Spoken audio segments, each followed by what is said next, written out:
Hi everyone. This video is a little bit delayed and I'm probably gonna cry a lot, but I just wanted to provide an update on what's going on with Figgy. Contrary to popular belief on Figgy's Instagram, she really does not like to be on camera, so I will show you her at some point. This has been a really hard time for us, especially her. We've seen a few oncologists, and let's see, the Tuesday before Thanksgiving, we met with a radiation oncologist, and he did not believe that Figgy would be a candidate for surgery, and that he could provide radiation for her that would maybe extend her life 6 to 8 more months.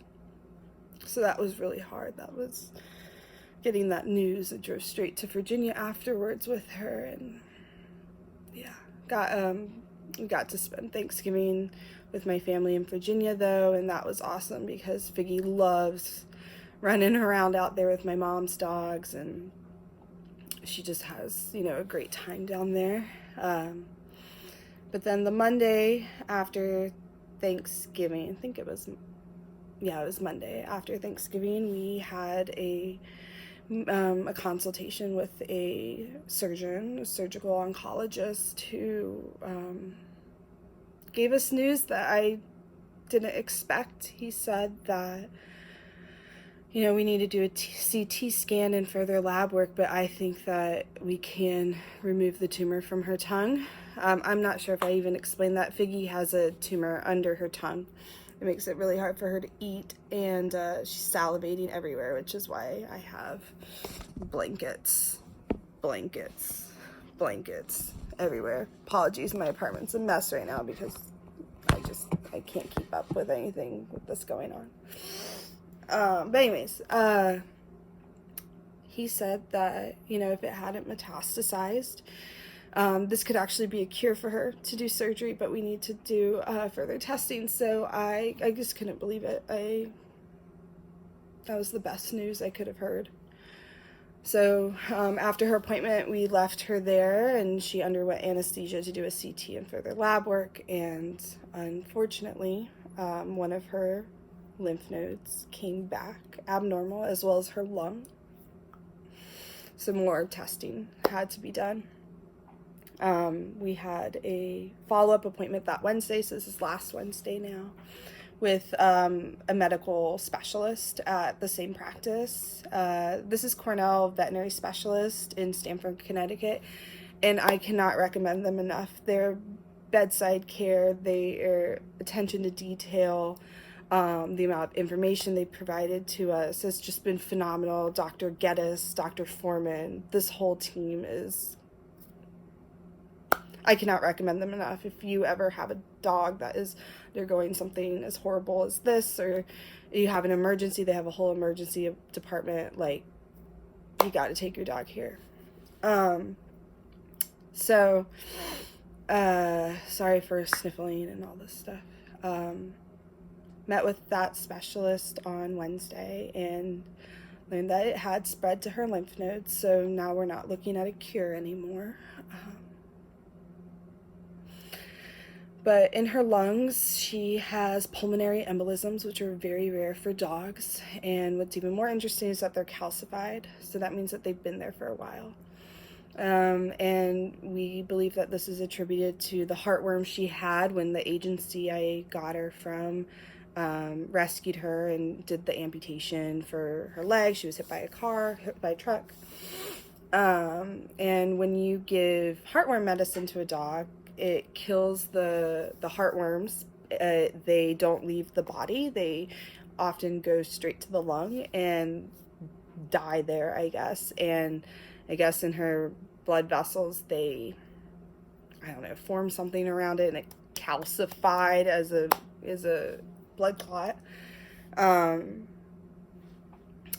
So that's what we think it was. The medical specialist was pretty certain in his diagnosis, but there was further testing we could do just to be sure, because, we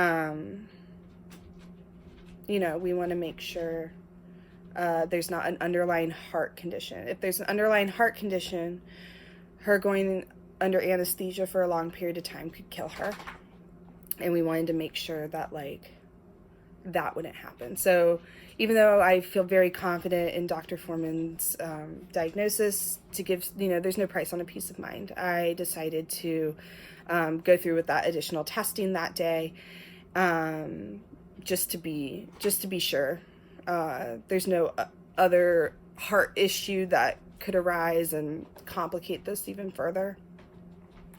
So they did that. It all came back normal, thank God. So she was cleared for surgery. I spoke to Dr. Geddes, who's the surgeon, yesterday, and even though she's cleared for surgery, that doesn't mean that these embolisms aren't a problem. And when they were doing the CT and original lab work to check for metastasis, she was having a clotting issue, which means it was hard for her to stop bleeding. They rubbed her tumor like over her teeth, and it immediately started bleeding, with very little agitation. So also when they had like IVs and like doing her blood work, all this stuff, it took a while for that blood to stop. It took a while for it to clot and stop bleeding. So surgery's a risk. If we pursue surgery, I have to be prepared to say goodbye, as she might not make it through. She does have some relatively new pulmonary embolisms that aren't calcified, and they're able to tell they haven't been around very long.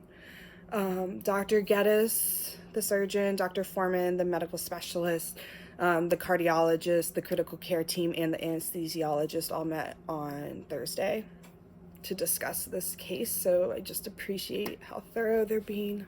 And, they all talked about risk. Unfortunately, they're not able to quantify how much of an increased risk there is to perform this surgery. It's not like a 50-50 shot. It can't say if it's, just even a 5% more risk. There's no idea. So if we go through with the surgery, you have to be prepared for the worst. But it gives us my best shot to have more time with her. And after surgery, if she makes it, she will need to be on a temporary feeding tube, because most of her tongue is going to be removed and 3 lymph nodes from her neck are going to be removed. Even though only 1 was affected, they're taking them all out. Figgy, they're confident that Figgy will relearn how to eat again after surgery. In the small chance that she can't, then I'll have to make a hard decision, as her quality of life will go down.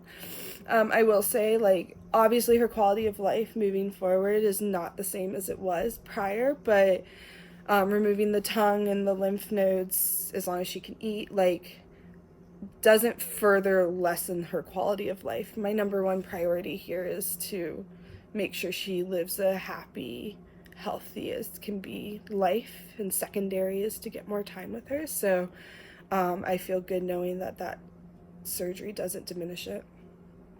Our other options from surgery are radiation, which would mean radiation and palliative care. We'd only get a few months, as long as one of those embolisms doesn't rupture and causes sudden death. Or we could do the clinical trial, but I'm not interested in pursuing that right now. But with surgery, we could possibly get years. And she would be on blood thinners after surgery and chemo, as well as possibly the clinical drug trial just outside of the clinical trial. Dr. Peralta, who is heading up the clinical drug trial at Cornell, is a mentor of Dr. Geddes's. And I know he'll be talking to him to see if it's possible to offer this drug outside of the trial. So right now we have surgery scheduled for Tuesday, this upcoming Tuesday, December 5th. And I just really hope it goes well. Thank you all so much reaching out and supporting us. All the donations we've received, it's helped immensely. Like, this is not cheap by any means. I've already spent, I don't even know. But it's helped. And those who are checking in to see how we're doing and offering to, I don't know, make us food, and it really means a lot. So thank you. As I promised, I said I would show you Figgy. Sorry, I look like a mess. It's just how it is now. But here's my girl, all snuggled in bed. Keep you guys posted. Thank you so much.